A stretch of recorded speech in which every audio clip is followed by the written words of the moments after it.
Em nome do Pai, do Filho, do Espírito Santo. Amém. Reflexão do dia, 9 de junho de 2024, 10º domingo do tempo comum, cor litúrgica verde. Santo do dia, São José de Anchieta. Esse santo é famoso aqui no Brasil, né? Todos nós conhecemos, principalmente aqui no Espírito Santo. Temos até uma cidade chamada São José de Anchieta. Século XVI, Portugal, Brasil, inspirado pelas cartas dos missionários jesuítas, neste ano aí de 1530 mais ou menos, aos 19 anos, São José partiu para a terra da Santa Cruz, onde viveu um grande trabalho de evangelização, devotando-se totalmente ao serviço aos nativos.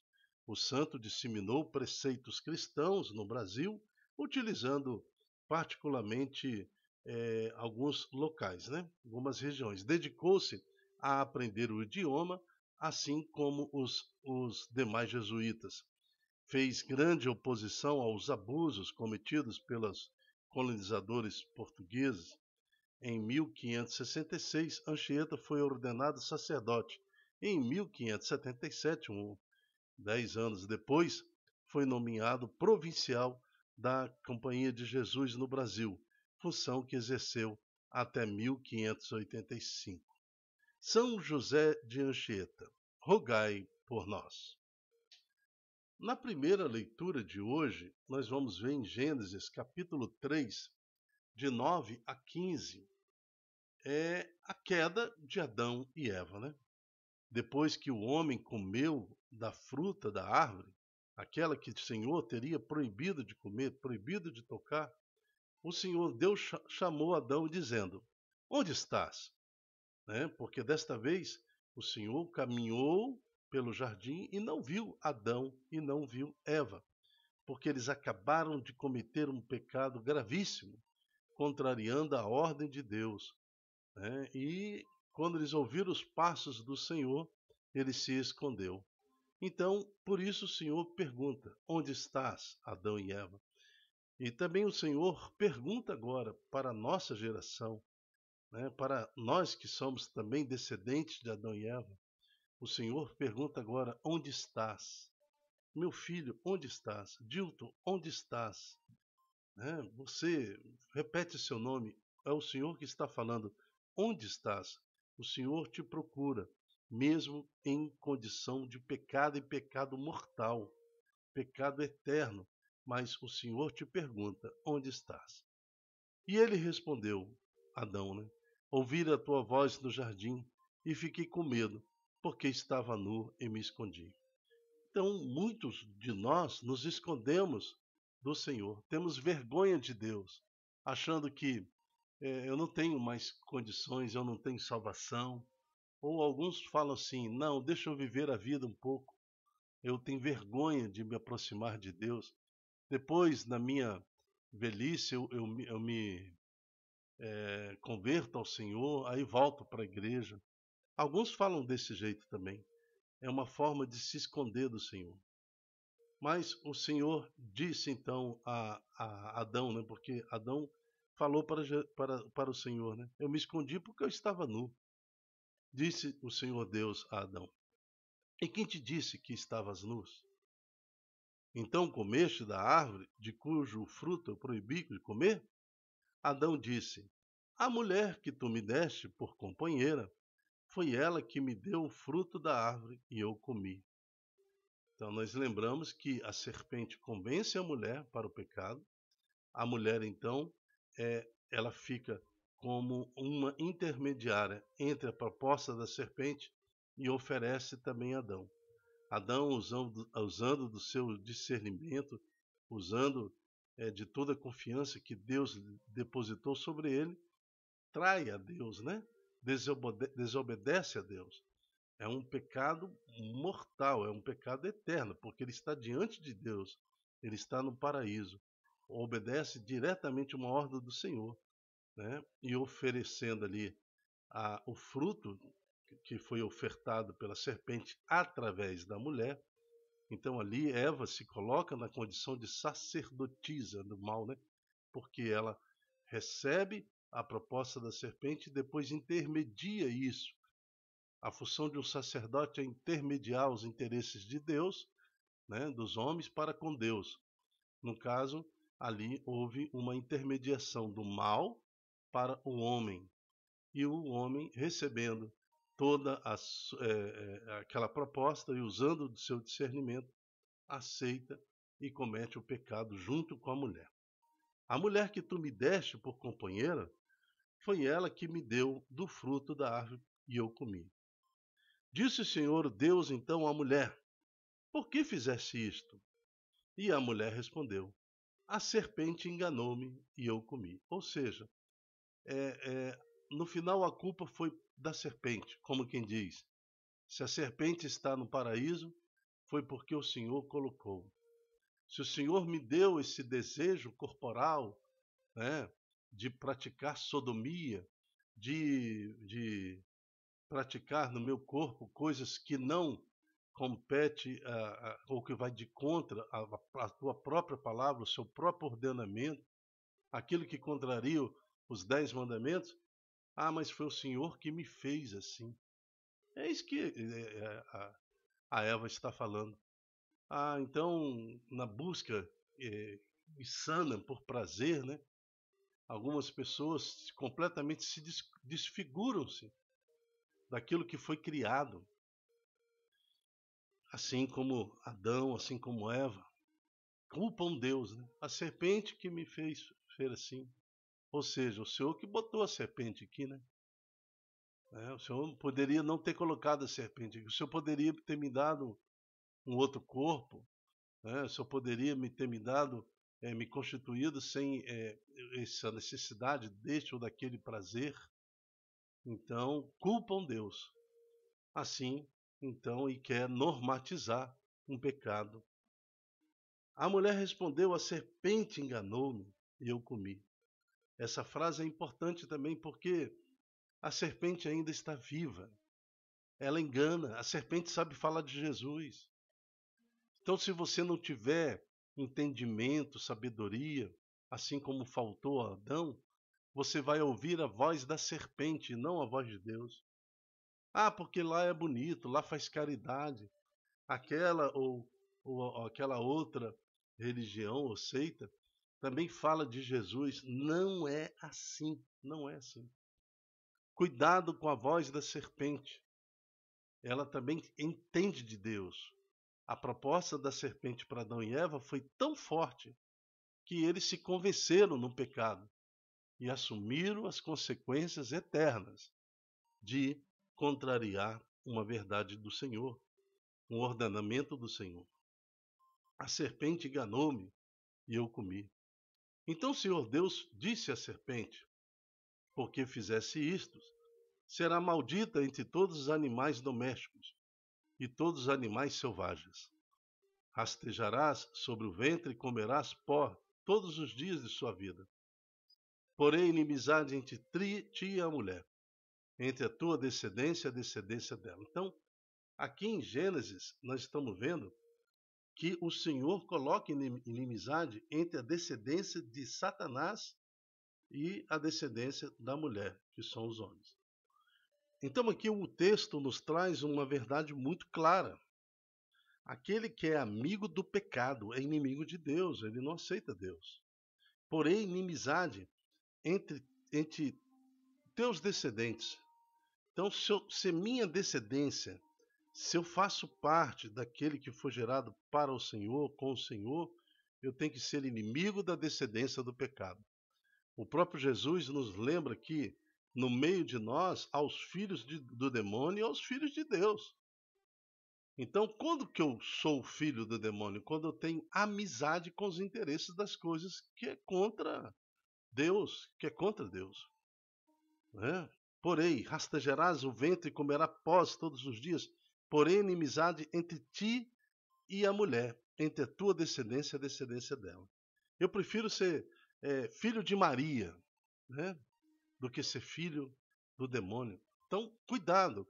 Também o demônio sabe falar de Jesus, sabe pregar excelentemente, sabe fazer discursos e caridades, sabe manifestar um falso amor, né? Uma falsa manifestação, um falso louvor a Deus.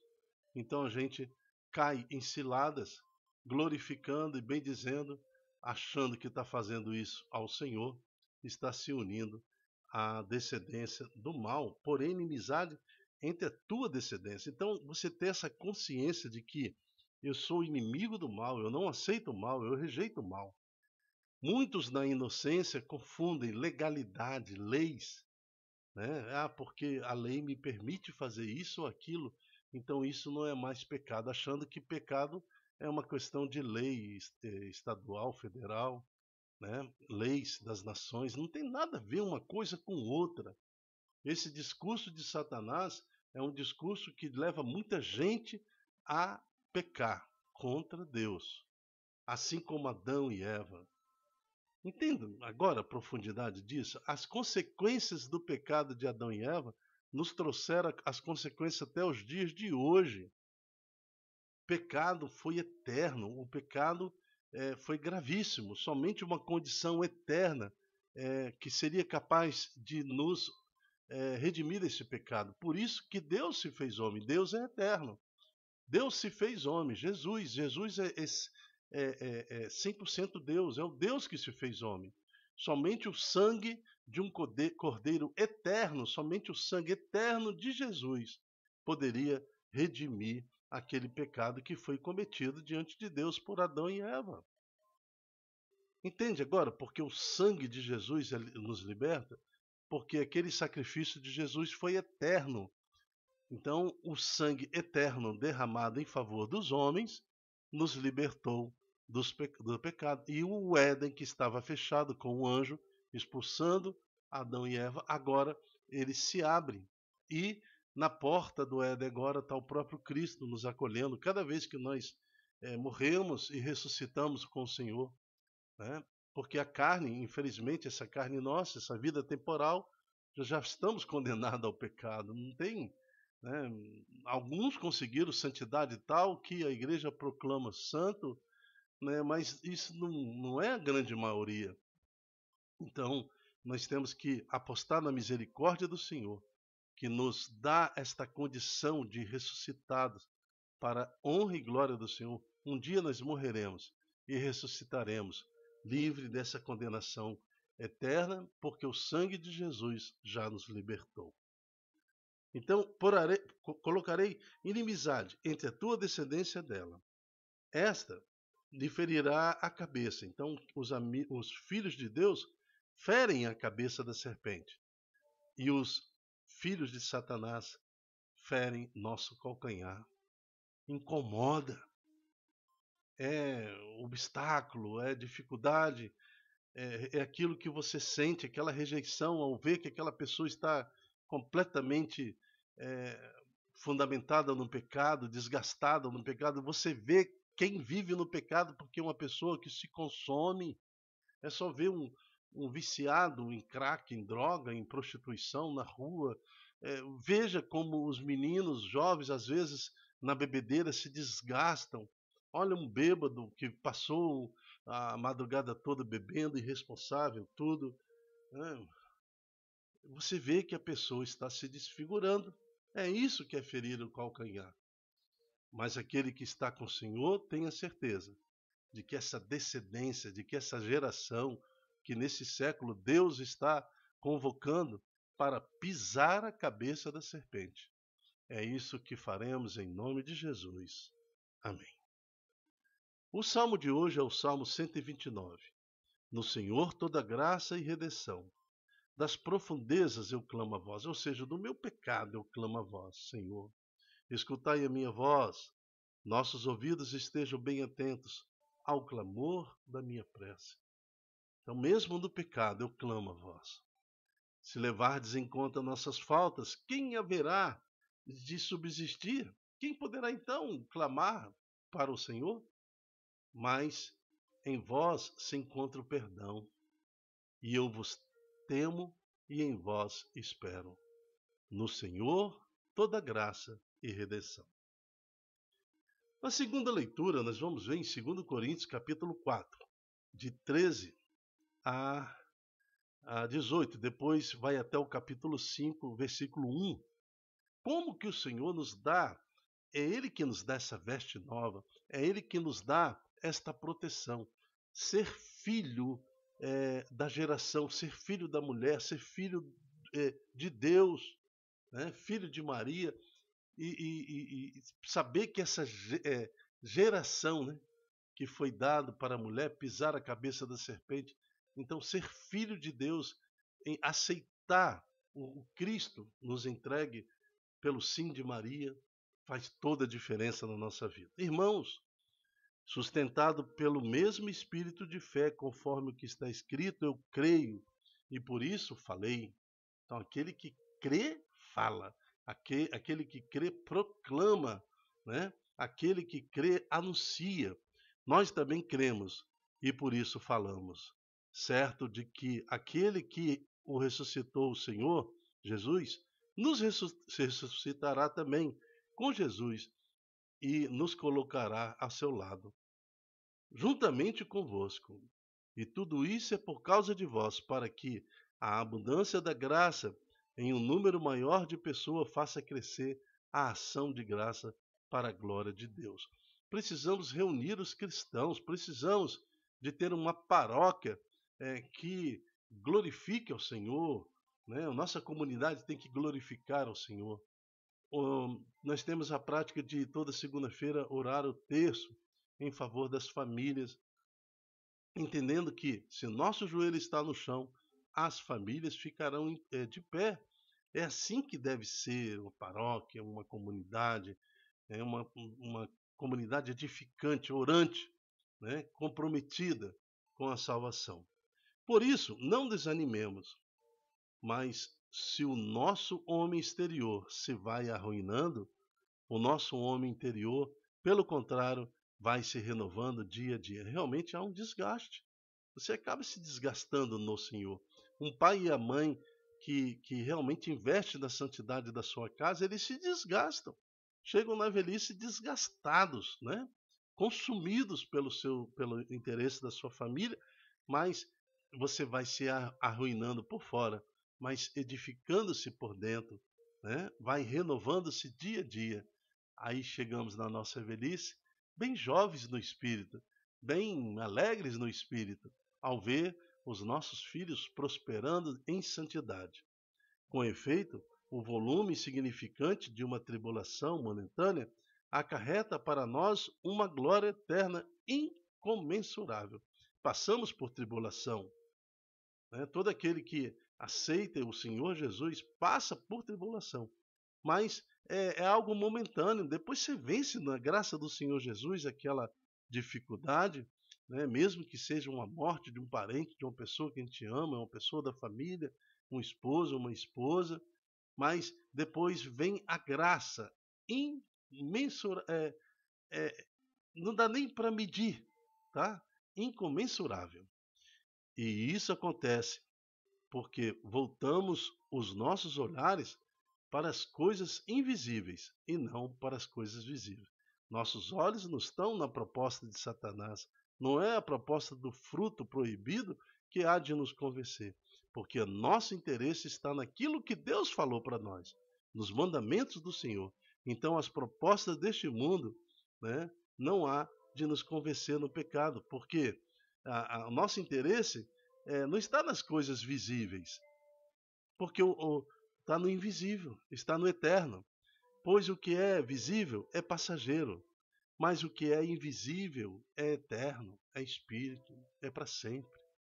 De fato, sabemos que se a tenda em que moramos neste mundo for destruída, ou seja, o nosso corpo, nós vamos morrer, Deus nos dá uma outra moradia no céu, que não é obra de mãos humanas, mas que é eterna.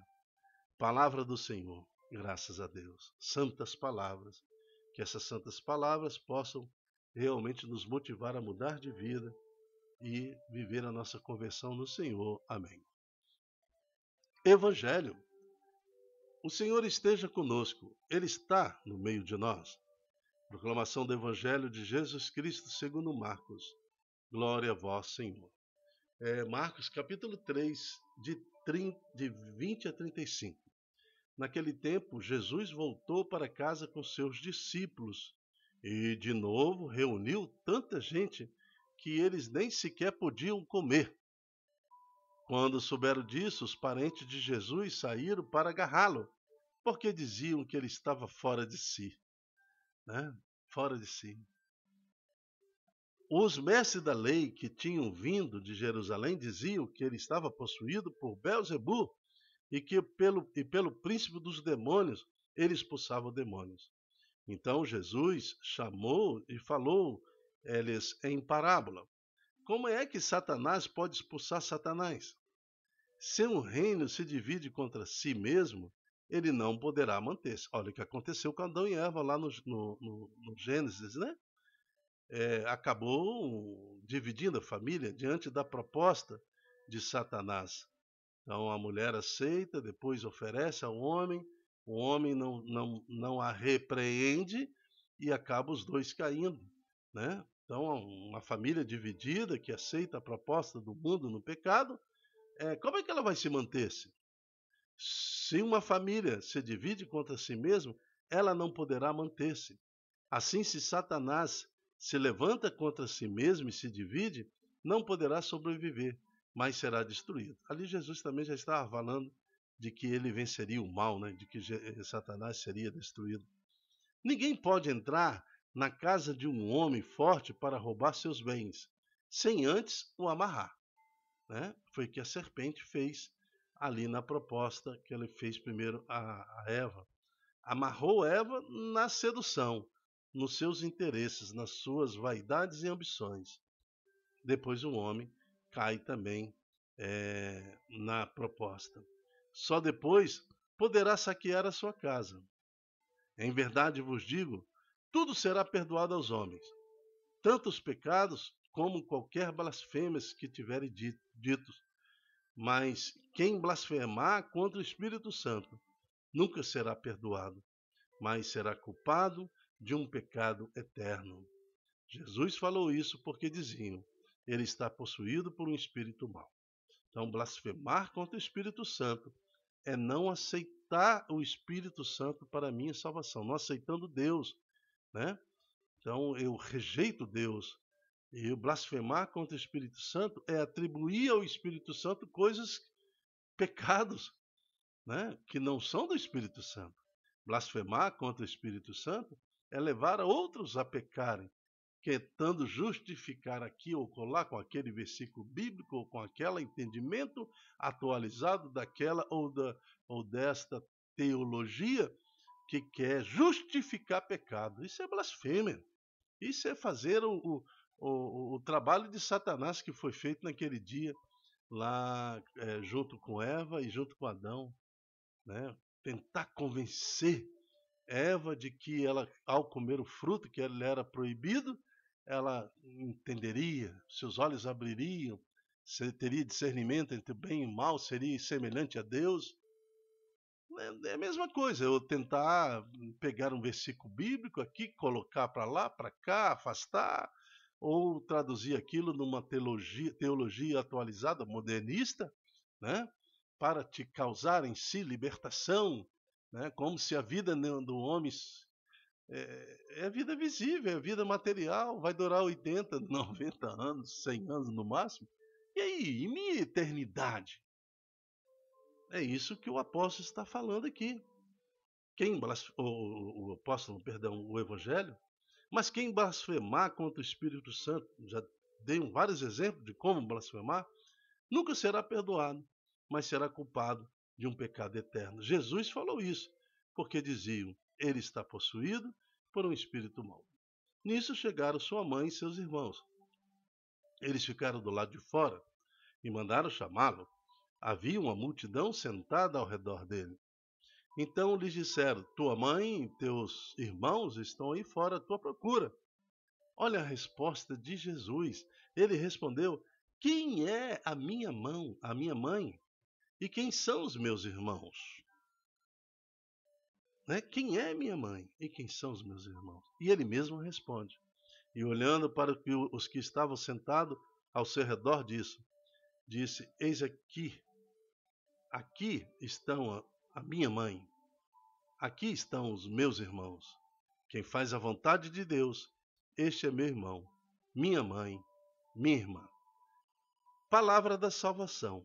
Glória a vós, Senhor. Aquele que faz a vontade de Deus, este é meu irmão, minha irmã e minha mãe.